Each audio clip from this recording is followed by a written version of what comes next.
Okay, so welcome to 6.8, transforming polynomial functions. Here the basic idea is that we're just going to transform polynomial functions. So if you keep in mind that we've done this before, where we've done all these types of different transformations, where we said if there was a negative in the very front that meant a reflection, the A was a vertical stretch or compression. I'm not putting exactly what it is there specifically because there is going to be a difference with it this time. 1 over B was the horizontal stretch or compression. I might work that in with the things this time around. Plus H moved it to the left, minus H moved it to the right. Notice that there's a little box there for the exponent, so keep that in mind. It would be in the parentheses with the X. Plus K outside that would have been up, minus K moves it down. Okay, so let's look at an example here. And we're going to look at the cubic parent function to start off. So the cubic parent function is f of x is equal to x cubed. Okay, so for that, what I want to do is g of x is equal to x cubed plus 3. Okay, what type of transformation? There's f of x. You can see the graph of the different transformation. I'm going to go up 3, and there's g of x. So this one was moved up or translated 3 units up.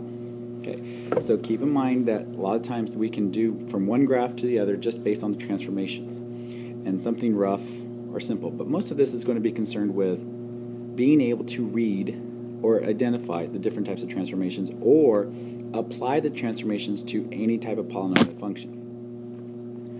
So another example, let's look at the parent function of the cubic again, and this time I'm going to give you g of x is equal to x minus 5 cubed. Well, again, the minus 5 means 5 units to the right. Exactly. So you got to make sure you understand those, remember those types of transformations, and how to apply them. So for the next example, now I'm going to change it. Here f of x, and I'm going to use f of x as my original. Okay, so I'm going to use this, the f of x as the original function and g of x as the new function. Okay, so in this one, I'm not worried about the whole 3x plus 2, 3x cubed plus 2, but let's look at those. Okay, to go from 3 to 2, okay, that's a smaller number.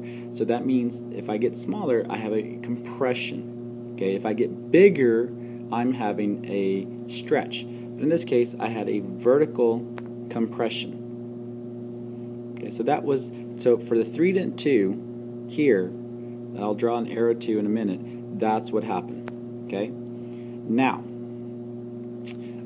the plus 1, notice that's inside the parentheses when I didn't have anything in parentheses, so a plus 1 means I went to the left 1. Okay, now for the 2 down to negative 3, see, I went from plus 2 up 2 down 3 down to the negative 3. But to go from 2 to negative 3, how many units do you go down? That's what we're doing here. So this one means that one was going down or translated down 5 units. Okay, so keep in mind this time you're going to be looking at different functions and comparing them and seeing what type of transformations from one to the next. And usually I'll use f of x as the original, g of x as the new.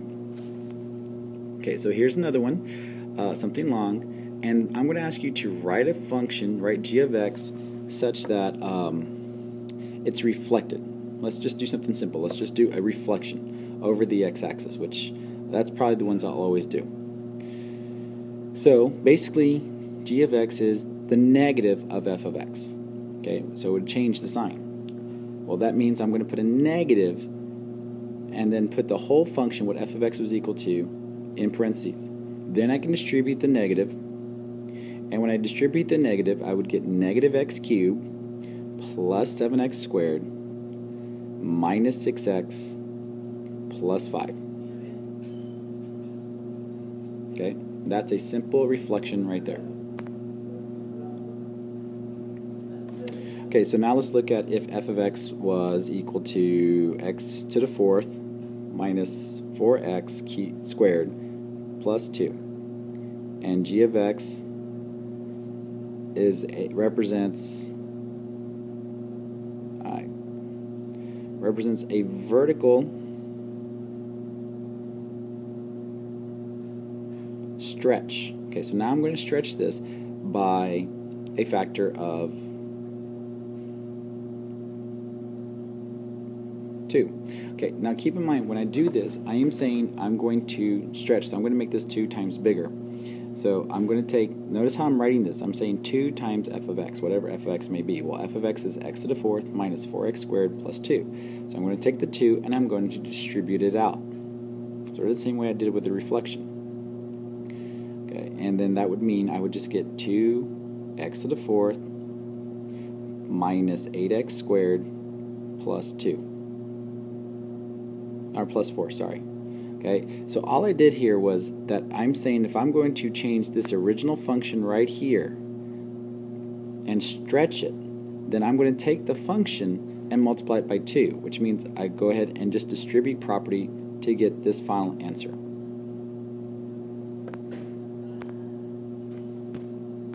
Okay, so now let's look at one that says if f of x was equal to 3x cubed plus 6, write a function that represents a vertical stretch by 2 and a shift 3 units left. Okay, so how I would write this again, let's keep in mind that for g of x, I'm saying it's 2 times f of x plus 3. Okay, now notice here I'm adding 3 inside the x's. Put it inside the parentheses. Okay, so kind of do the same thing here. I'm going to say 2 parentheses 3, but the 3, this plus 3 has to be added to that x inside parentheses. So I'm going to go ahead and say parentheses x plus 3 and then put the exponent on the outside. So notice the shifts left and right have to be inside parentheses with the exponent on the outside. And then the plus 6. Okay.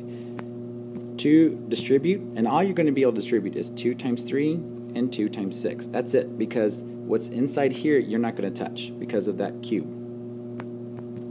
So I'm going to say 6 parentheses x plus 3 cubed plus 12. Okay, it's a very simple idea of distributing and how and when you would distribute. So you need to make sure you know that, and if you don't, that's when you ask questions.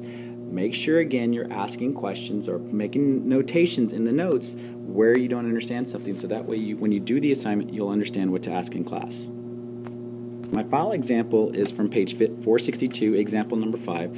It talks about a company that has sales figures, and they looked at their sales figures and they were able to come up that there's an equation that fit their sales figures of this. F of x is equal to 0.001x cubed plus 0.7x squared plus 0.4x plus 120. Then they noticed that for the next month that f of x minus 30 would give them a new equation. What would that new equation be? Well, the minus 30 was just subtracting. Well, where are you going to subtract it? You've got to subtract it with the like terms. So in this case, we're going to subtract 30 from the 120. Okay.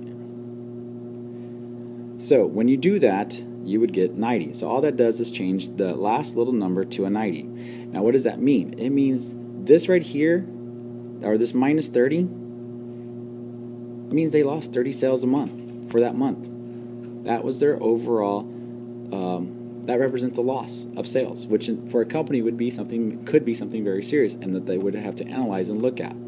So keep in mind, there's a way for them, based on the numbers they sold, to figure out an equation that should fit the sales patterns for the next months or whatever. And then from there, if there's changes, that's something they would have to study. That's what business would have to do.